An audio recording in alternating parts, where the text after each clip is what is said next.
With that, let's move on to our next keynote.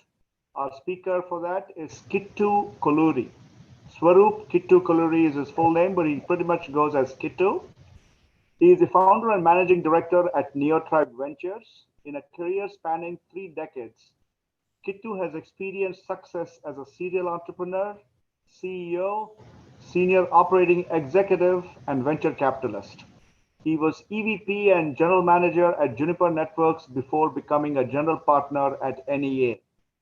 Kittu launched Neotribe Ventures in 2017 with the mission of investing in breakthrough technologies that stretch the imagination. In March 2016, Kittu was named as one of the top 100 venture capitalists by New York Times and is recognized as one of the best early stage investors in the industry. Kittu is also a distinguished alumnus of IIT Madras. Now, here's a fun fact about Kittu, which many of us may not have known. During his days at IIT, he was a singer on the Institute light music team and represented IITM as a left arm spinner in cricket at Inter IIT. So, talk of brilliance in sports, academics, and entertaining performing arts. Moderating this channel, or this talk, I should say, is Kirtika Ruchandani. Kirtika graduated from IIT Madras in 2012 with a dual degree. She is passionate about open source software and creating smarter machines, both passions that she picked up at IIT Madras and was able to continue at Google via Nest and Qualcomm research. Her favorite IIT Madras memories are from leading Shastra 2010 as the first female event score. As always, for this panel as well, please submit your questions in the Q&A tab. Our Kittu will be able to respond to those following the event. Now, over to Kirtika. Okay, so thank you, Naren. Kittu, for many of us tuning in today, especially those who graduated after 2010, and that includes me, 2020 is a very unique year. This is the first economic downturn that we are experiencing in our working lives.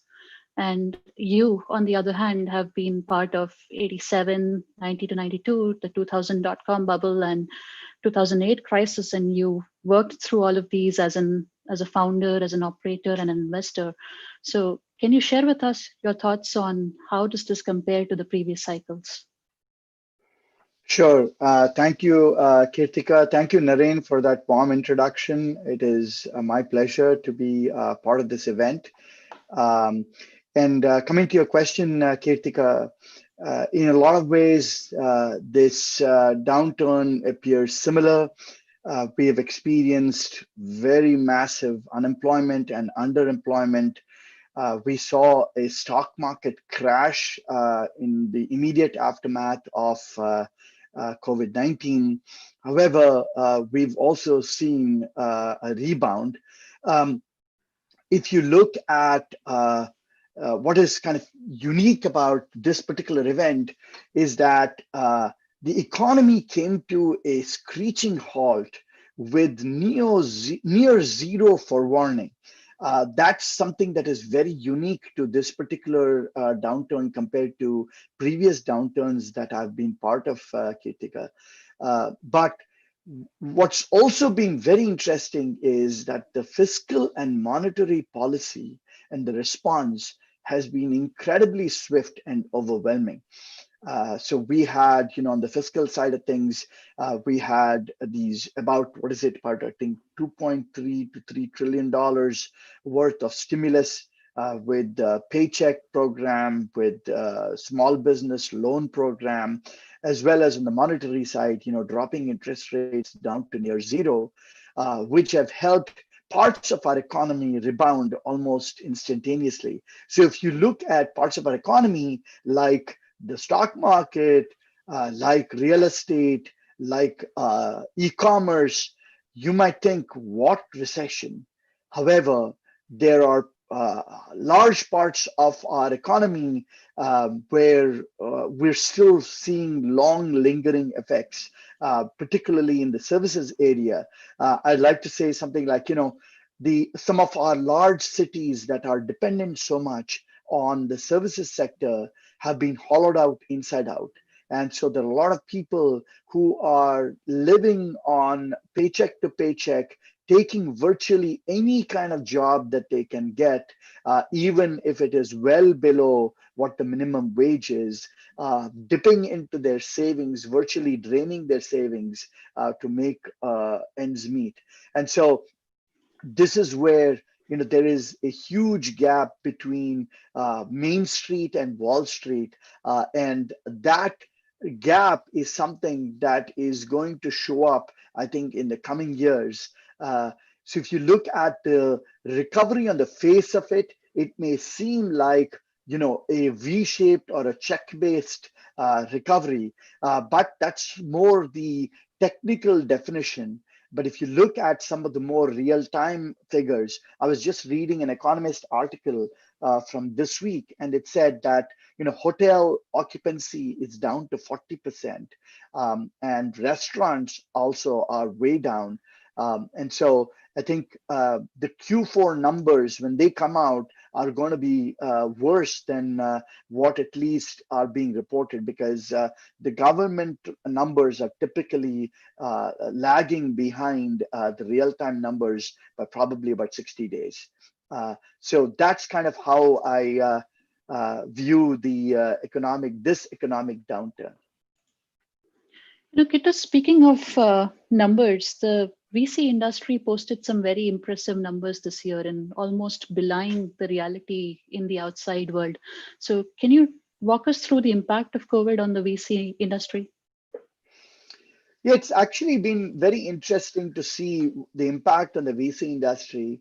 Way back in about almost 20 years ago, when we had the internet bubble burst in the early 2000s, what you saw was a precipitous drop in venture capital investment.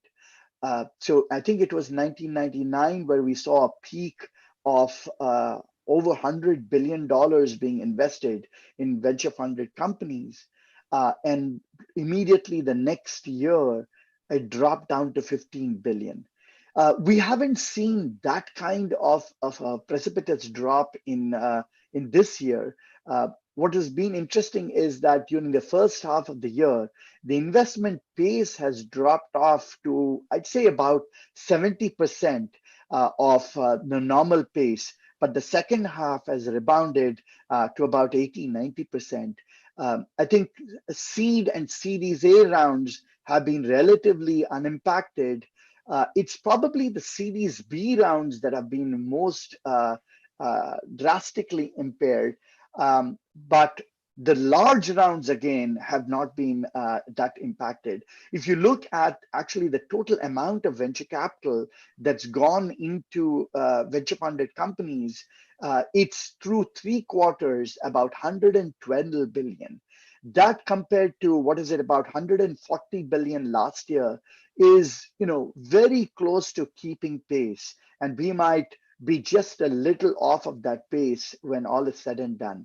So that's been kind of an interesting phenomenon, that venture capital, while this has had some effect, it hasn't had as damaging effect as one might think.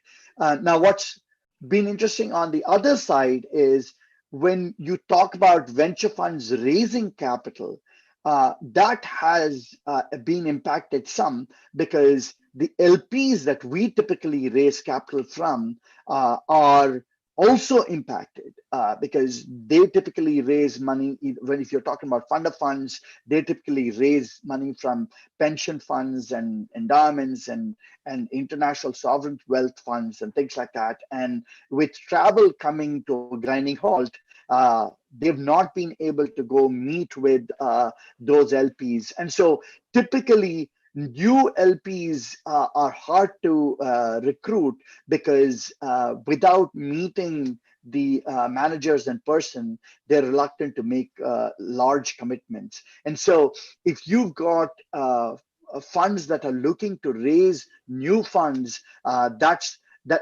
those cycles have elongated. And I think it's been harder to recruit new LPs because most LPs today are saying, okay, I will take care of my existing managers and I'm not going to commit to any new managers or new strategies. So that's something that's been kind of an interesting phenomenon. But overall, I'd say that the VC industry has been fairly resilient. If we look at our portfolio, anecdotally speaking, if I look at our portfolio, I'd say about 50% of our portfolio is either being unaffected because they've just raised capital and have runway for the next 18, 24 months before they get their product into the market, or have actually been somewhat positively impacted.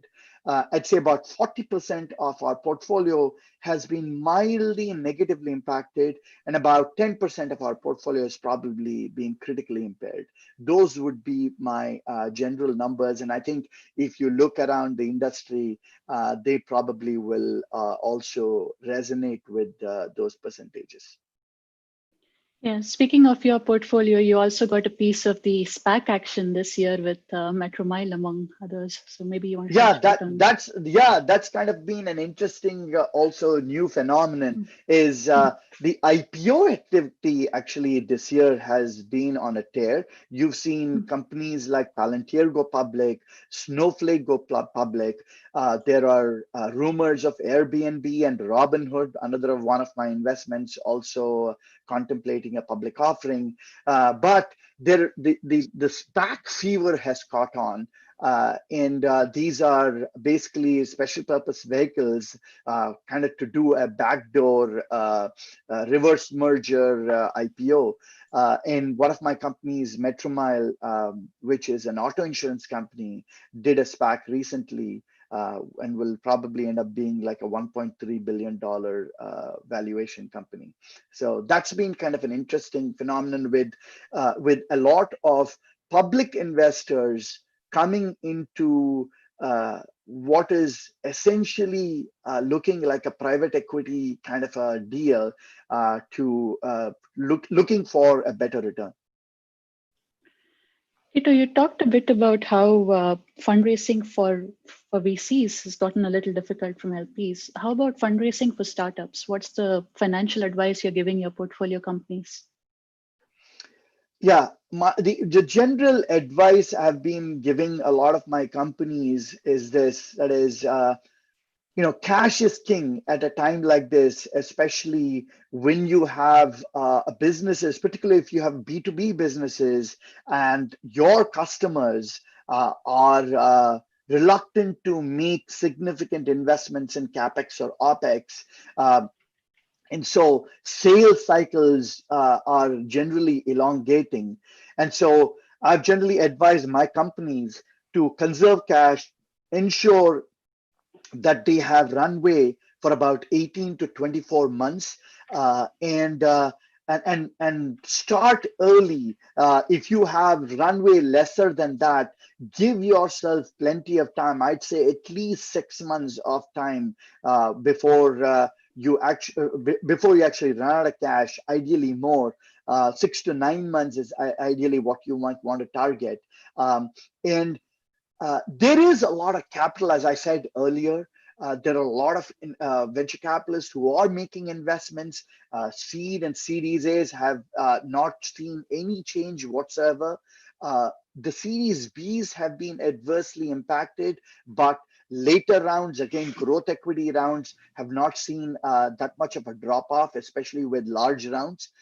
And so the point I've generally tried to make to my entrepreneurs is, amplify the why now when you go out to market, because venture capitalists are looking for, okay, why should your company thrive in a climate like this? What are some of the tectonic shifts that are going to aid you?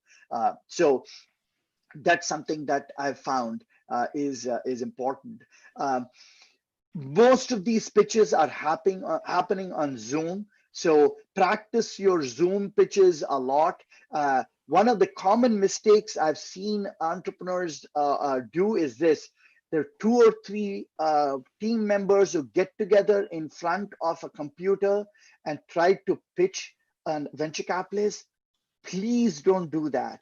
Log in from your own respective computers. Zoom can handle multiple sessions. It's much more effective. That way, the audio is much better. The video is much better. Just a simple tip. But start with pitching to friendly investors in your network. Entertain friendly fire so that you can hear the objections and weed out those objections as early as possible in your pitches. But I'd also say this, that is, a lot of companies make the mistake, Kirtika, of thinking that every time you are coming across a round of financing, the only option is to go raise capital. That need not necessarily be the case. I'm a big believer that every round of financing is an opportunity for the entrepreneurs and the existing investors and the boards to decide, okay, should I go long? Should I go short? And for a lot of companies, going short may actually be, when I say going short, finding a home for the company may actually be the best option in terms of the kind of liquidity you might generate for yourself versus going long and then diluting yourself further. So you might actually end up with a higher amount on a per employee basis if you sell early rather than raising more capital, because you'll see a dip before you come back up again. It's a very refreshing. It's a very refreshing perspective. Thank you. One last point I'd make is there are also alternate sources of financing available. There's a lot of corporate venture capital available, also a lot of strategic investment. And so that might be an option that you might want to consider. Yeah, it's great to hear, especially considering the bigger is better that we are used to hearing normally. And so, yeah, I mean, one of the common mistakes that I see a lot of companies make is it's unicorn or bust. No, that's not the case. I've seen companies where entrepreneurs have raised, one seed round and then sold for $115, $120 million, and everyone's gotten out of that transaction happy. So, Kittu, fundraising is one piece of the puzzle. Thank you for sharing your thoughts on that.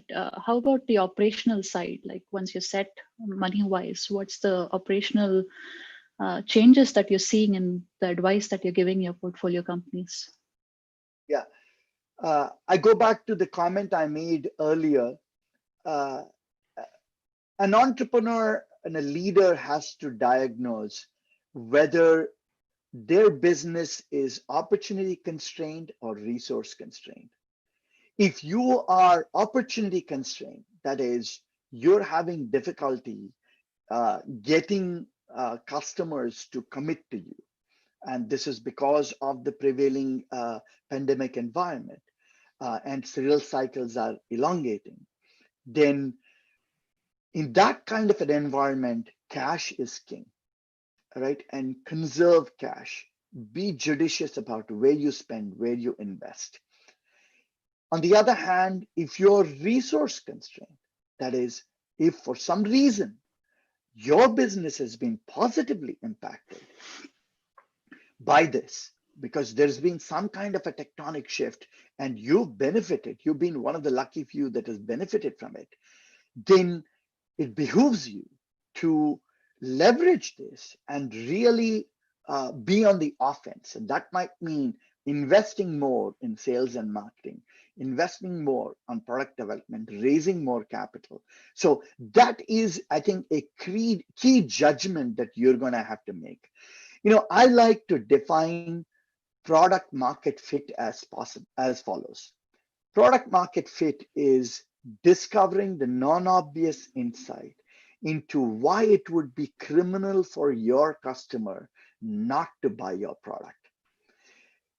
And why I emphasize product market fit to virtually every entrepreneur, Kirtika, is in the life of a startup or an upstart, it is not a little bit about finding product market fit. It is all about finding product market fit. And product market fit sits on two legs: proof of value, proof of market. And you have to prove value and then prove market. You would be making a huge mistake if you tried to go overinvest in sales and marketing and acquiring a lot of customers before you figure out what is it that is going to create that must-have value, that it would be criminal for them not to buy your product. I liken building startups to Indian cooking versus Chinese cooking, right? To use a somewhat superficial analogy. What I mean by Indian cooking versus Chinese cooking is Indian cooking is low flame cooking. Chinese cooking is blanch cooking. They cook on high flame. So you're better off at the early stages cooking on low flame. And then once you see the light at the end of the tunnel, then switch to Chinese cooking. So find the value proposition first and then go after the growth. And that's, again, very Exactly. refreshing compared to what we saw in recent years, which was like growth before everything else. Yeah. Speaking of the value proposition bit, I remember chatting with you earlier about your times in Neotribe and how you showed the cost reduction value with IPsec. So if you want to talk a little bit about that, maybe. Yeah, thank you. So in a climate like this, it's been my experience that what resonates with buyers is cost cutting as a value proposition as opposed to increasing revenue. Under normal circumstances, if you come to me as a product vendor and you tell me, Kittu, I can increase your revenue, I'll be very interested in that product. But in an environment like this, where I as a buyer don't have control over my top line revenue, about the only thing that I'd probably be interested in hearing more about is how can you cut my costs so that you can help increase my runway, you can help with my profitability, and you can help me adjust to any negative impact from a top line point of view. And so what I'd say is look for budget line items, existing budget line items that you can target with your product. And so this goes back to the example I was giving you earlier about Neotribe. So when back in the year 2000, 2001, which was right in the middle of the nuclear winter, when we came out, we were building a new kind of VPN, which is basically, we were calling it an SSL VPN, a new kind of secure access product. At that time, enterprises had a remote access as an issue that they needed to solve, except they were using the more traditional IPsec VPN to provide for their employees or their partners. We came in and we said, how much are you spending on IPsec VPN? Spending about $35 per user per month. I'm going to drop that to $5 per user per month. That immediately perked up their attention. They say, okay, let's run a proof of value. That's why I use the term proof of value. There's no proof of concept. Don't go down proof of concept. You're way past concept. You're really trying to prove to the customer that you have an ROI model that they can base their decision on. And once you have that ROI model, boom, they will then create the budget for it. Great advice, Kittu. Let's narrow on this a little bit and look at it from the individual's point of view. And 2020 has been such a roller coaster that people's plans have been disrupted, and those who wanted to create or join a startup are seeing two kinds of views, which is, let's sit out the storm and lie low until things are more stable, or now is the time to strike. So what's your position on this? Great question. I go back to what Warren Buffett said, right? when everyone is greedy, be fearful, and when everyone is fearful, be greedy. And I think that's sensible advice. That said, here is how I define entrepreneurship. I define entrepreneurship as having a passionate rage against the status quo. So if you have an aspiration to be an entrepreneur, here is what my advice to you is. It's not like you can get up one morning and say, today I'm going to be an entrepreneur and I'm going to go start a company. You can time perspiration, you cannot time inspiration. So you need to first figure out, what are you really pissed off about around you, around what you're seeing within your surroundings. And then going about to discovering that non-obvious insight that I talked about earlier into why it would be criminal for your customers not to buy you. And figure out what the timing is, what the urgency is, and then why you are uniquely positioned to solve that particular problem, right? So this non-obvious insight is typically tied to some market trend. I'm a big believer that startups cannot succeed without having some wind in their sails. And that wind in their sails is what helps them compete against that 800-pound gorilla and provides them with the nimbleness of foot to go compete with that 800-pound gorilla. And so you need to look for those tectonic shifts. You need to look around the corner.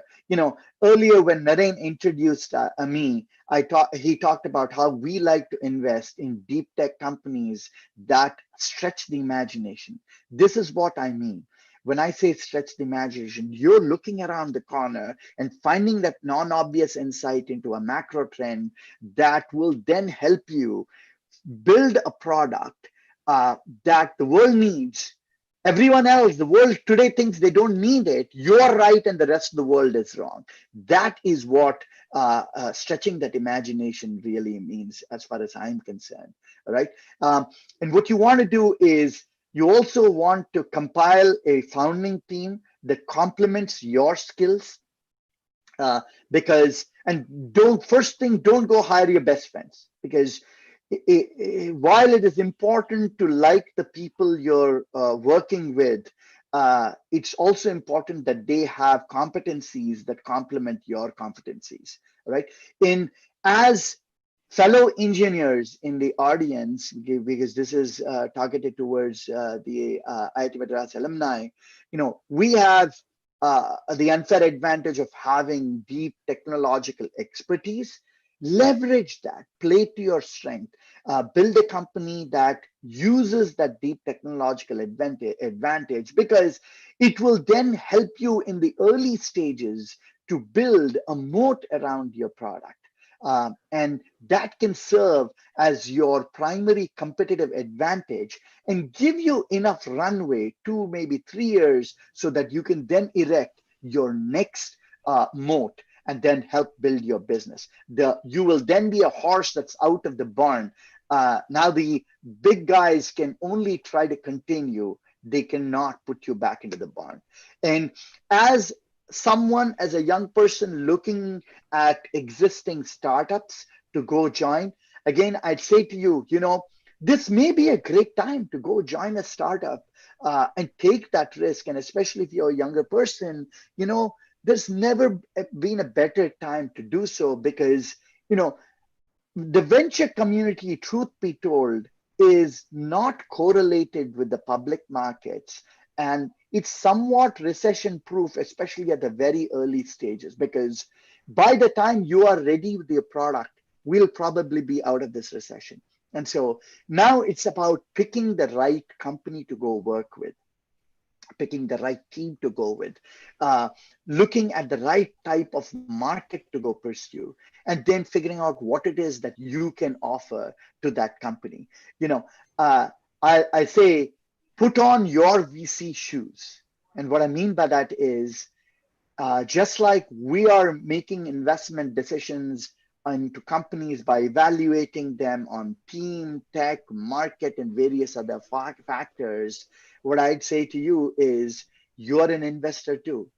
You may not be putting capital to work, you're investing your sweat equity. And so use some of the same advice that I gave you previously that I used to figure out whether to invest in a company for you to decide whether you want to invest your time into that company. Look at the team, look at the market they're going after. In my experience, I found that, mediocre teams that target a great market oftentimes outperform great teams that target mediocre markets.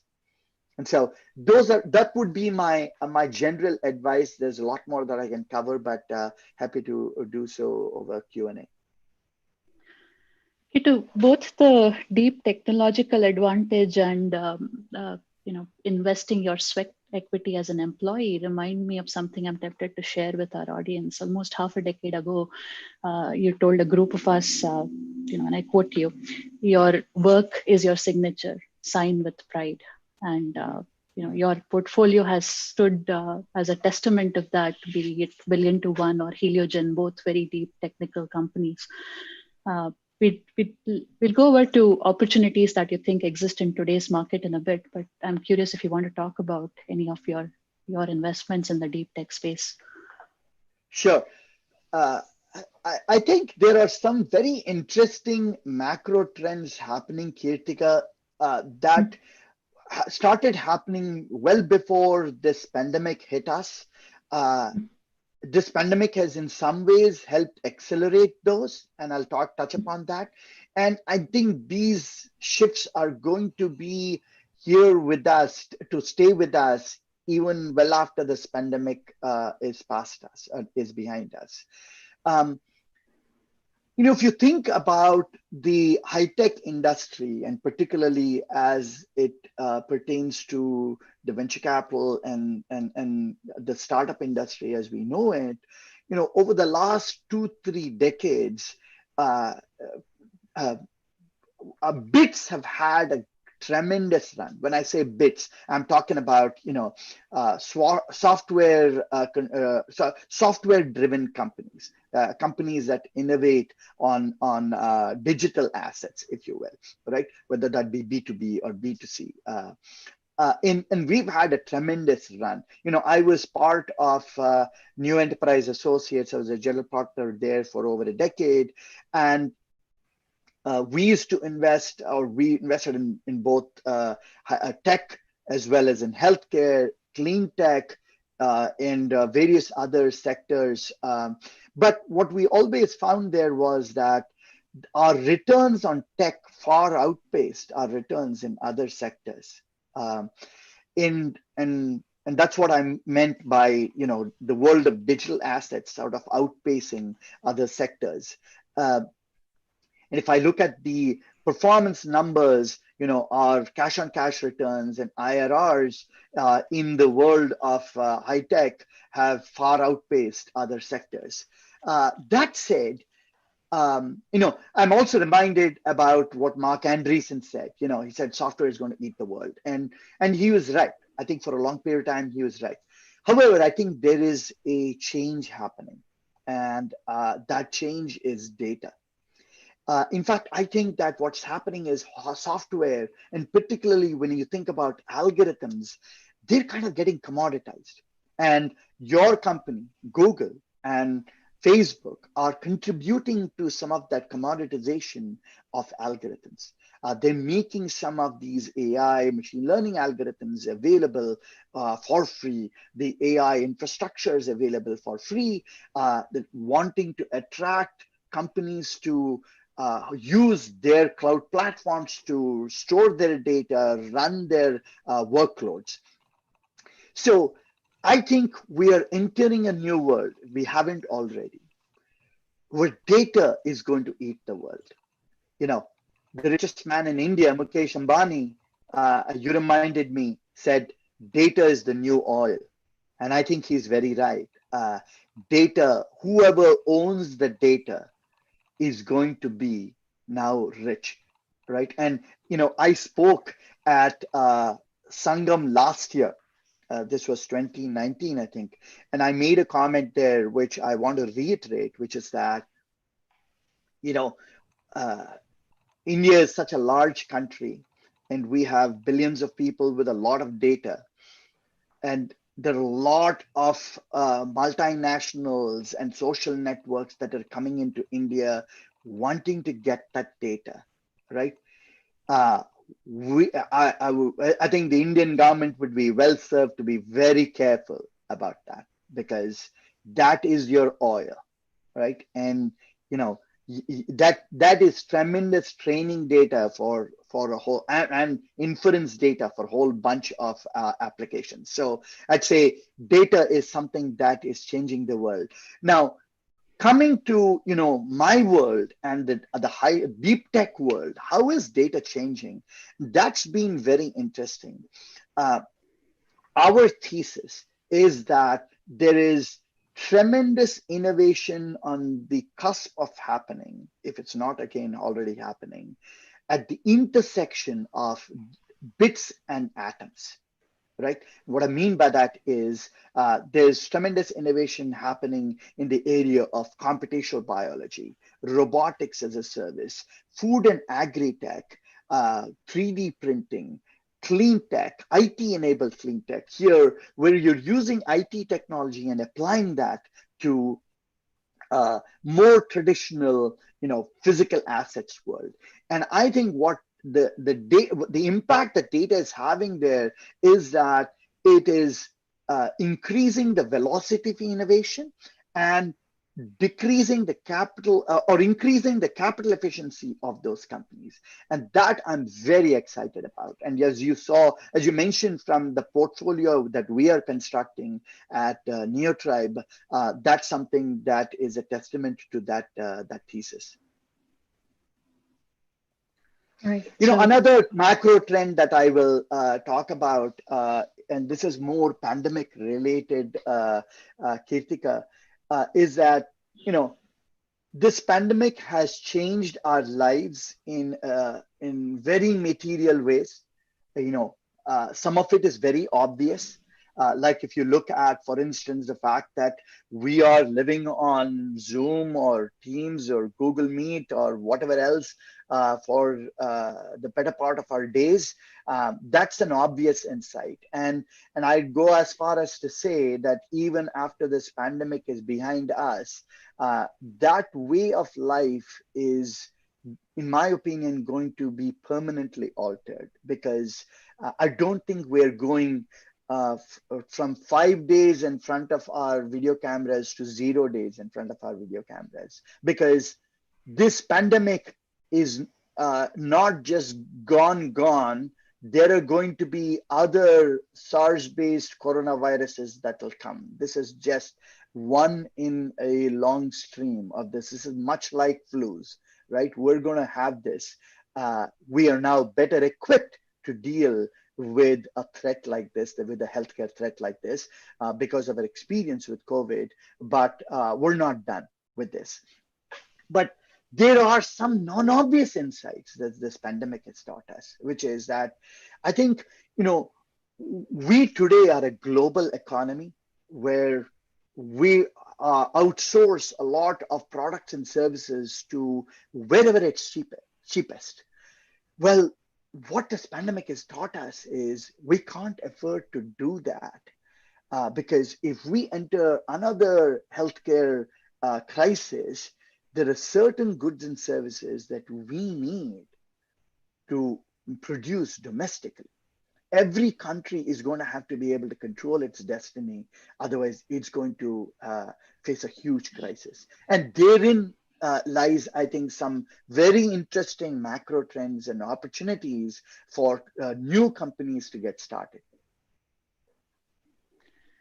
Thank you so much for your insight, Kittu.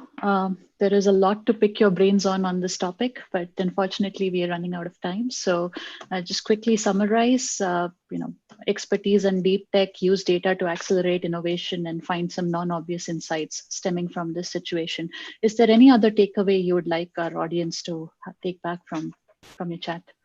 Yeah, I think that a couple of comments I'll make in closing, Mm. Kirtika. One is that I'd say that given that most of this audience comes from a tech world, we've actually been somewhat immunized from this crisis. We've had it really good, and I think that our lives, cross your fingers, our lives haven't been that severely affected, right? Yes, you may complain that, oh, I can't meet my friends or whatever, but for the most part, we're able to get our work done, and we're able to be productive, and most of our jobs are intact. However, as I said, the real recession is yet to happen and yet to play out. And there are large portions of our society that are struggling mightily. And I think that those of us that are more fortunate than others, it is on us to make sure that we take care of those less fortunate. And so I'd like to appeal to everyone here to find it in their hearts to give and give generously at a time like this. Thank you so much, Kittu. Over to you, Naren. Privileged chatting with you as always. Thank you. Thank you, Kittu. And as Kirtika said, there is so much more that you could have shared with our audience, and I'm sure that you'll continue to do this for the IIT Madras alumni community. Thanks, Kirtika. Your questions were very well thought of and got the best out of Kittu that I've seen in recent times. So, especially since we've not had too many events this year, we've not had an opportunity to have him as part of our regular IIT Mana events.